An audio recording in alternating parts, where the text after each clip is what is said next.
En este video veremos a Kant, pero desde un lado distinto del habitual.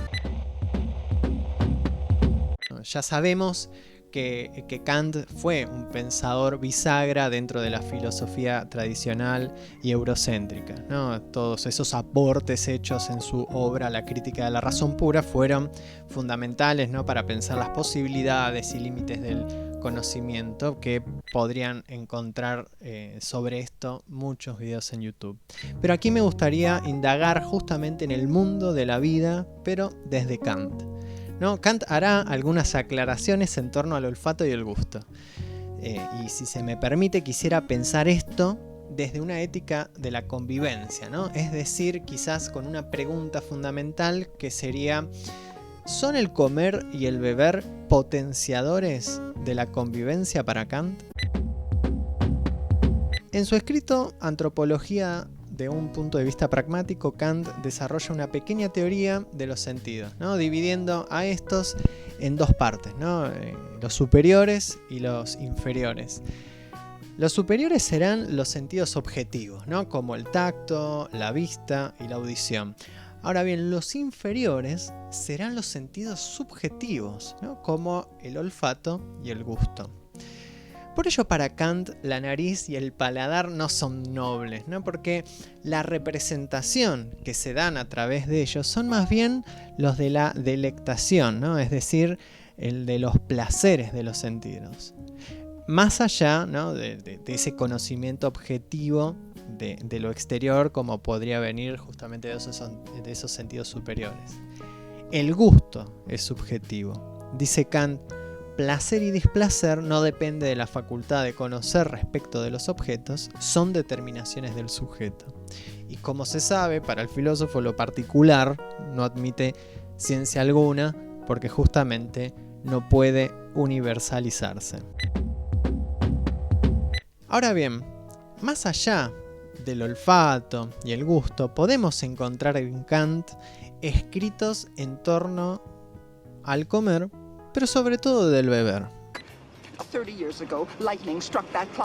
Conocida es la anécdota de Kant en torno a la puesta en hora del reloj central del pueblo, ¿no? Se dice que justamente ese reloj de la plaza había quedado fuera de hora y se esperó a Kant para poner en tiempo, ¿no? El reloj. Esto fue así porque, bueno, a Kant se lo conocía por ser meticuloso y rutinario y siempre salía a dar una vuelta a la plaza a la misma hora, ¿no? Y solo bastó esperar a que Kant pase por el lugar para poner de nuevo en hora el reloj.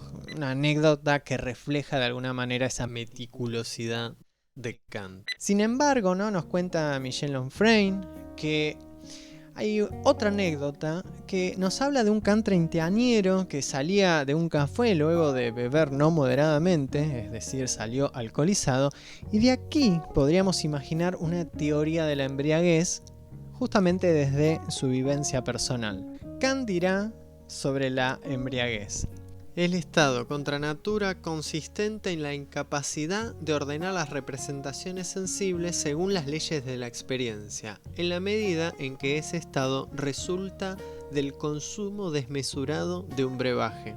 Agrega dos cuestiones que no son de menor consideración, porque por un lado va a decir que la embriaguez es también un medio corporal de estimular la imaginación. Y por otro lado, Kant concede a la embriaguez una técnica del olvido de sí mismo, ¿no? Como permitiendo escapar de este mundo que a veces es demasiado rudo. En palabras del mismo Kant, olvidar la carga que parece residir originariamente en la vida misma. Entonces, queda la bebida, ¿no? En un límite entre lo vergonzoso y lo estimulante. Vergonzoso porque nos hace andar de forma vacilante y promueve un hablar atropellado, ¿no? Y nos hace perder esos deberes que tenemos hacia la sociedad y hacia uno mismo. Pero al mismo tiempo, dice Kant, se podría aportar algunos argumentos para atenuar el rigor del juicio, porque es muy fácil olvidar y franquear el límite del dominio de sí mismo cuando el anfitrión desea que su invitado se vaya plenamente satisfecho por ese acto de la vida social. Por eso permite Kant, si se quiere, salirse de cierta rigidez que tiene uno para consigo mismo. En esta misma línea, agregaría Kant que el alcohol promueve ciertas virtudes para la convivencia, no porque nos permite una lengua más suelta que va a estar vinculada con una apertura del corazón, permite cierta expansión de la moralidad. Cito, ¿no? Dice, es vehículo material de una cualidad moral como la franqueza. Contener sus pensamientos es para un corazón puro un estado opresivo, y los alegres bebedores no soportan, por su parte, a un hombre con una borrachera demasiado moderada. El permiso que se le otorga a un hombre de transgredir levemente y por un momento, en el entusiasmo de una reunión, la frontera de la sobriedad, supone cierta benevolencia. Es como si la embriaguez liberara a otro hombre dentro del mismo bebedor. Sin embargo, aunque presenta ciertas disposiciones para el convivir, en la metafísica de las costumbres se habla, además del exceso de bebida, habla del exceso de comida, y esto procede de una ausencia de moral lisa y llanamente, ¿no?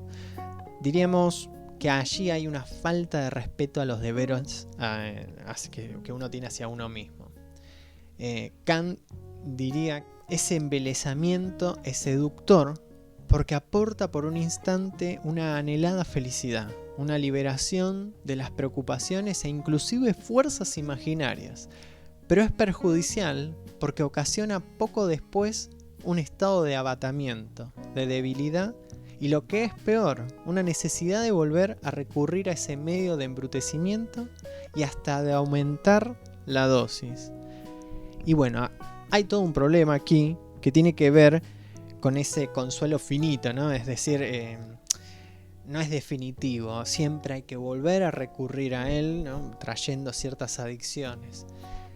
Sentencia Kant diciendo que la glotonería es peor que la embriaguez porque solo ocupa pasivamente la sensibilidad y nunca, como ocurre en el caso anterior, la imaginación, donde da lugar a un juego activo de representaciones. Por lo tanto, la glotonería se parece más a un placer animal.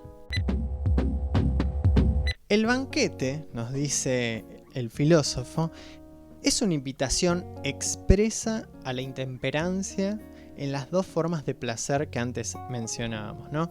Comporta, sin embargo, además de un deleite puramente físico, algo que tiende a un fin moral, a saber, reunir durante un tiempo a muchos hombres con vistas a una comunicación recíproca.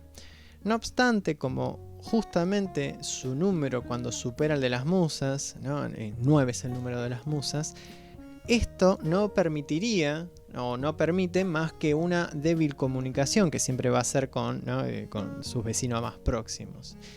Y si ese fuera el caso, el dispositivo en definitiva contraría el fin, ¿no? El gran número alienta la inmoralidad, va a decir Kant. Es de esta forma que Kant, al ir pasando los años, armó poco a poco en su propia casa un plan que consistía en no comer nunca solo, algo que consideraba nefasto desde el punto de vista dietético. En su mesa solía recibir tanto estudiantes como futuros ministros del Estado, al mismo gobernador de Prusia, ¿no? Generales de la infantería, duques, directores de banco, comerciantes. Y siempre él dirigía la conversación, que siempre evitaba lugares comunes y justamente cualquier tipo de comentario en torno a los trabajos que él estaba realizando. No puedo dejar de pensar en Kant como un invitado en el famoso banquete de Platón, ¿no? ¿Qué encomio hubiese hecho Kant sobre Eros? ¿Habría sido moderado Kant en el beber como los comensales de esa mesa? ¿O hubiese hecho como Sócrates, que dio vía libre a la bebida.